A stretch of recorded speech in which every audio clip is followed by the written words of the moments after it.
right. Week 2, Dolphins heading up to face the Patriots was a game that I thought was going to be a very, very tough one. I do this thing. I've always got concerns. I kind of approach it as an evaluator. I try to think like a coach. And coaches, they're seeing shadows everywhere. There's always something that can bite them in the behind. And that's the way I kind of cover the Dolphins. I really try to be as realistic as I can. Try to find all the areas of issues that we have. But I'll tell you, given what I'm seeing now, I think this Dolphins team might be lucky charmed. And I also think the Patriots might have eaten a bag of black cats. Stars are aligning. Things are coming together with the injury situation for the Dolphins, with the injury situation for the Patriots, and with the weather. I mean, guys, there's a storm coming, major storm. And if the Dolphins have to play in that, it is a totally, totally different animal. But if you look, there's rain on Friday, there's rain on Saturday, there's rain on Monday, and in between, it's like the hands of the football gods came and separated the dark clouds for the Dolphins. And then the Patriots have a whole host of injuries, one surprise injury, and all this kind of leads me that maybe the Dolphins are charmed and the Patriots are cursed. So I'm going to get into that. That'll be a big part of what I'm going to talk about today. But I don't think I've felt this relaxed going into a Friday in a long time, and it feels really good. I hope it continues like that. Then I'm going to talk about Tyron practicing again for the third day. No red. He had the red jersey on Wednesday. Now 2 days in a row. Get into that. I'll obviously talk about the weather thing too. Hill. I'm going to do a thing on a little film on Hill, how he was covered by Staley last week to show a bunch of things. I was going to show basically how the Patriots have been covering him to contrast, to show you the two styles and decisions and talents of the two different teams to help the valuation in this game. But an injury has changed that, and so I just got the Hill footage over here. But it has a lot of stuff to show you how he was covered and the curious decisions by Staley. So I'm going to cover that in the film portion. And then I'm going to go over, I'm also going to add in some stuff about the players, the athletic talents, because that plays a big part too between the defensive backs of the Chargers compared to Hill, and then who the Patriots had, or maybe had, or I don't know. We'll see how the injury plays out, and what this all kind of pulls together and how the evaluations come about. Got the live tonight at 10 p.m. I'm going to do the offensive line, but I'm not going to do the whole offensive line. Somebody was like, it's after Wednesday, don't bother doing it. So I'm going to show the offensive line and how they responded to certain techniques and certain styles. And then I'm going to show how the Patriots handled the Eagles last week to show, well, okay, you've got these techniques and you've got these skill sets and they respond this way. And the Patriots apply these skills and these techniques and skill sets. And how is it going to kind of play out? Because honestly, when you see what's going on with the Patriots, it's looking real good for us. And I think the only way the Patriots are really going to be able to pull this one out, if it keeps playing out the way it is to get after the quarterback and stop the run. So that will be my live tonight, plus all the stuff. I had some other stuff I got in there as far as the overall matchups of the Patriots. It's just such in flux for the Patriots. And then some other little stories that are loosely hanging around. So that'll be 10 p.m. tonight, Eastern time, do the live thing. And then tomorrow I'm with my man Tommy at Mafia Sports Report at 6 p.m. to do AFC East shakedown with all the guys and all that stuff. So let's get into the positive news. I'm just going to stay positive. I've been doing this thing since 1978, and it's not been easy. It's been great, very fun at times. And so now when I cover them, I really try, like I said, to be a coach. And it's a tense situation because we're constantly told, you're the best, you're going to do it, and it doesn't play out. So, but this game, with all the things that are playing out for us, and if it plays out the way it's looking, this game could be a very, very opportunistic event for the Miami Dolphins. And you never know. Anything can happen. Anything can happen. But I'm just talking about the odds. Now, Tyron's practicing. He had the red jersey on Wednesday, 2 days today. And, some people will say, well, Lamb, he's just as good or whatever. We don't really. Guys, Lamb gave up 4 pressures against a incomplete defense. Jackson gave up 5. 5 pressures puts you bottom 10 at pass protectors at tackle. 4 is like the lower end of the middle. So it's not like they had, just because the sacks weren't there, that doesn't mean anything. There's a lot of mitigating factors, which I'll cover tonight. So Teron getting back, I think Teron had maybe one or none, I should have checked, 4 pressures. And that was when he was injured. So if he can come back 100%, you could get like a 2-pressure night with nothing really substantial, and it would alter things incredibly. I do respect what Lamb's done in the pass blocking, but he does suffer in the run game. And Teron brings way more in the run game than Lamb. And so to bring him in against this Patriots team that is languishing due to these injuries is a big deal. And so I don't know if it's the best for my man Teron to come back tonight or take that break next week to make sure he's 100% healed. I don't know if he's actually going to play, but this is just good news to feel like he's getting really close, whether it's this week or next week. But the Patriots, they're the opposite. Now, Trent Brown, he's not a great tackle. He's a big guy, and it helps mitigate some of the stuff we like to do. He's a pretty good pass protector. He's a vet. Concussion, hasn't practiced all week, didn't practice today, won't play. I mean, I don't think there's any way he's going to play. City So, they spent a mid-round pick on him. He started. He had a concussion, didn't practice all week. Don't think he's going to play. Not a big deal if some of these other guys step up. But the whole offensive line was on the injury report.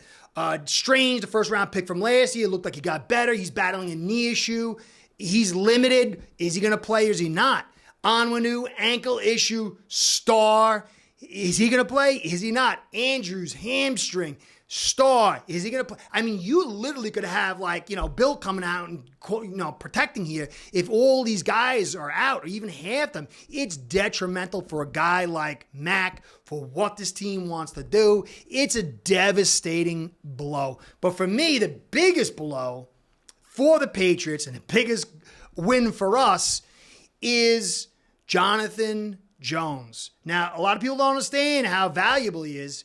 He was fine from the game and then somehow injured his ankle on Thursday and was limited and then didn't practice today. Does that mean they're just totally resting him today and icing it up and going to play him on Sunday, or is he out? It's not good news for him not to be there. And he is huge, guys. I talked about how he covered Hill and does a great job, but he has a great stat. In 6 games, Jones has limited Hill to 7 catches. 6 games, 7 catches on 16 targets for 88 yards. Opposing quarterbacks have completed 44% of their passes with Jonathan covering Hill and have a 35.4 rating when targeting Hill with Jones in coverage. That's unbelievable. You take the offensive line out, and then Jack Jones is another guy. He's the gun guy. He's out. And then you take this guy out. Oh, it is. The chances for the Patriots, they can still win. Anything can happen. But it is a gut-wrenching loss. Then I got Gonzalez, the rookie. Marcus Jones is pretty decent. Brian was pretty decent. Wade, I think he's a rookie or something. This is like an okay group at this stage, but not when you've got Hill, Waddle, and Berrios. Berrios is like the chosen, but better. The leverage they create, the ability to spread guys out. Now, it's going to be important that we protect in order to get these 3 wide receiver sets, and that's why it's going to come down to the offensive line and modifying what we do in some ways to keep the pressure off. If we keep the pressure off, they're cooked without Jones. So big deal for this Patriots team, and it really says a lot about all the things that are kind of going our way. Ace Per Heads betting software is the premier white label platform for bookies to manage their players and grow their sportsbook operation. Click the link in the description below to get set up in minutes. Ask for the Curtis promo and get a special introductory discount. So I want to get involved. I want to do the film study here. And, some people, it's like a light switch when I talk about things. Like it's a good, bad, good, bad. If I say that Staley had a bad game, it doesn't mean that that's the reason we did what we did. It's part of the equation. You take what your team's staff does, you take what the players do, good, average, or terrible, and then you got look on the other side, and you got what the staff does and the players do, good, bad, and average, and then you got this equation, and then you shake it up with injuries, then you shake it up with weather, and then you shake it up with these crazy NFL refs. And that's where you get the results. It's context. But the variables, the weight you put onto these different variables, it's not exact science, but they interplay with each other. If a defensive coach, say Staley, calls an unbelievable game plan like he did last year, it makes it harder for you to succeed. Your guys have to play better and you have to call better. And conversely, if the coach calls a terrible game like he did this time, it makes it easier for your OC and it makes it easier for your talent. Now, within that game, Hill had some unbelievable plays. Within that game, McDaniel took a step forward from last year to this year. Within that game, Tua probably had his best game. I would say it's better than the Ravens game last year because there were just some really, big plays. The 3rd and 10 stepping up, the drop in for the go-ahead touchdown, and the roll out to Berrios. Those are like high-end plays. And so it's not to say it's this, or this. It's a whole soup. But I want to show you how poor Staley was. And I was going to show you Jonathan Jones, what the Patriots did with him, and contrasting it.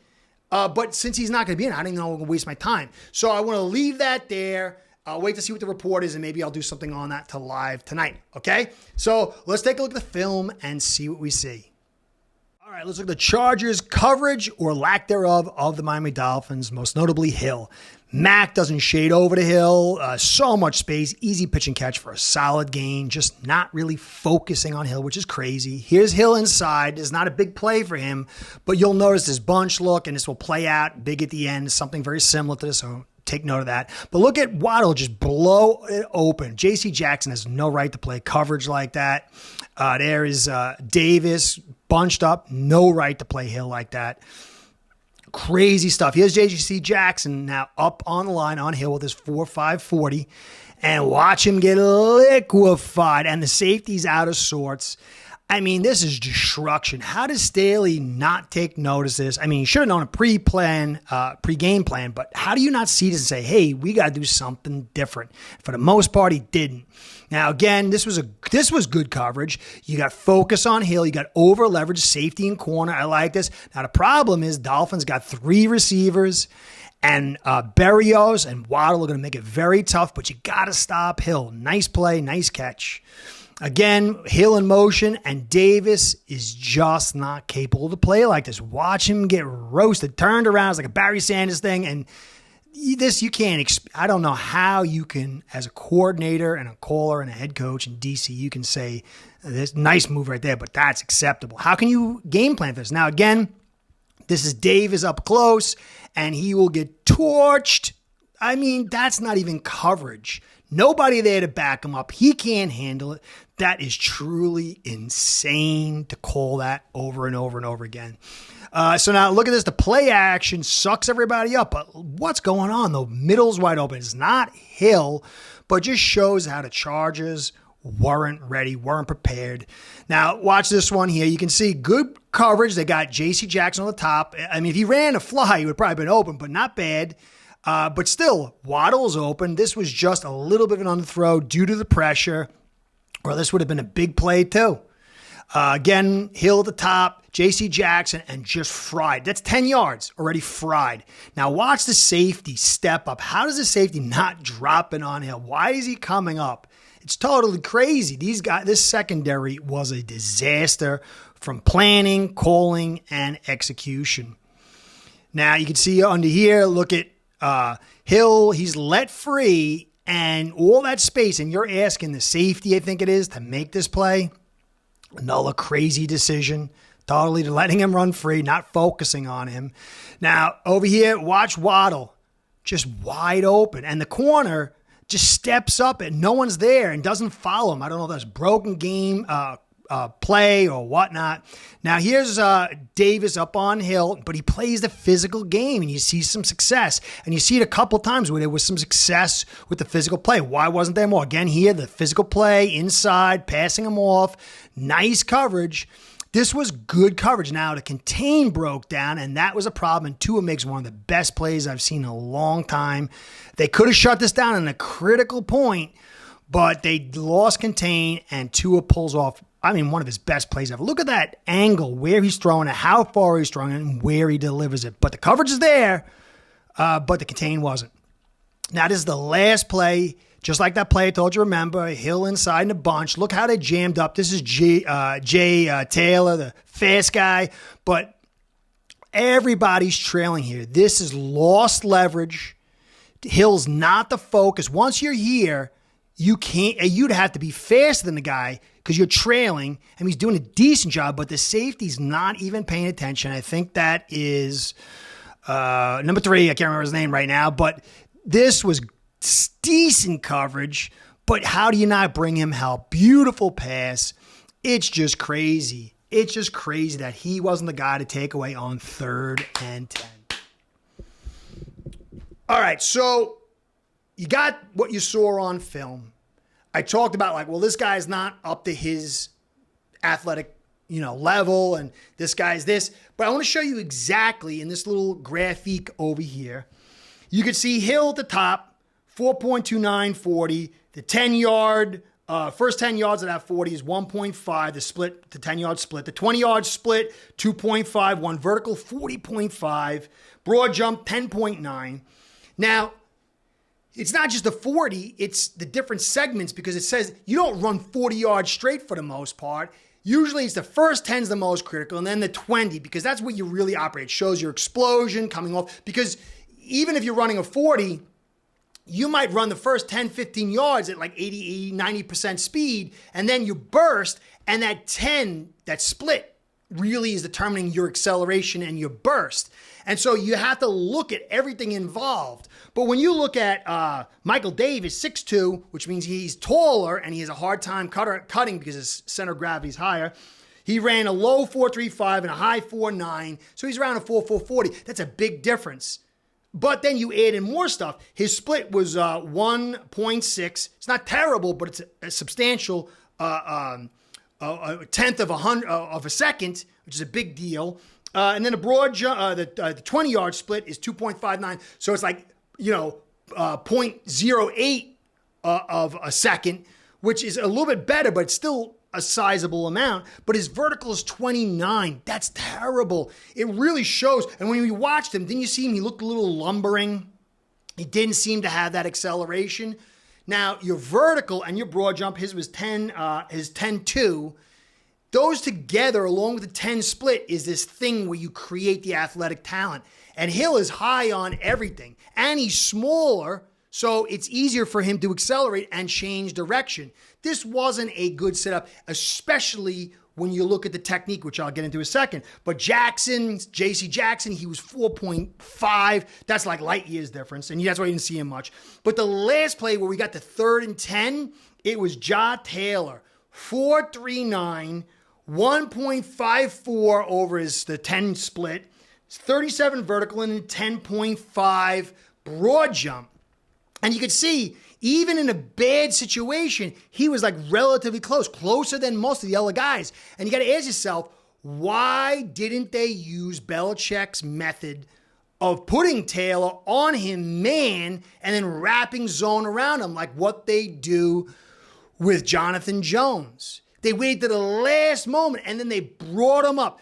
When you got a guy and he's not of athletic talent, you give cushion because you want to help that differential in athleticism and speed. But still, he put everybody up, played up. The only time it worked was when Davis jammed Hill, and it worked well, but they didn't do it again. And so through that processing of what they were calling, they called some blanket zone, the cover zone with a little bit of man in it. That it worked, but then they just kept going back to this one-on-one man with a guy in Davis who's not capable, and they put him up close. It made no sense. They should have had Taylor on Hill, it would have changed it. There's a lot of other things they could have done.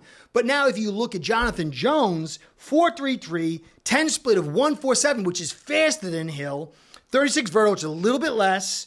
Broad jump, 10.3 is a little bit less, but he's small, just like Hill. He's in that ballpark. And if you watch Bill will put him on Hill, but he doesn't put him up in his face. He plays him off for the most time, chasing him back and forth.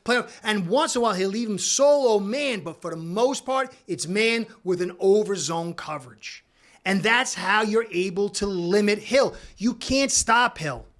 You can only hope to limit him. Now, it's not to say that, this means they could beat us with Jones, because then you add Waddle in, and now you add the Barrios, and that creates major problems. But you've got to limit somebody, and you got to limit the best guy, and the best guy is Hill. And Staley didn't do that. He was arrogant. He was trying to stop the run, and he was putting guys that had no business to cover Hill man, and putting them in techniques that compromise those players.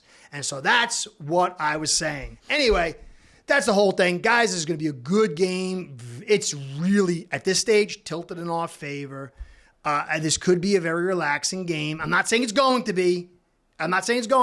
But a lot of stuff is heading in our direction. It will be interesting to see. If all this stuff plays out, we should win this one. And I'm hoping we all get an enjoying a full and relaxing game. I need it. Last week was left me messed up, man. It really did. I was tired for like a day and a half. Anyway, guys. Hopefully I'll see you tonight live and tomorrow at AFC Shakedown of Tommy's Mafia Sports Report. Get ready for a good game. Hopefully a nice game. Curse and catch you next time. Be well. Go Phins. Start building your own online sportsbook today by getting signed up with aceperhead.com service that'll allow you to book action on sports from all around the world.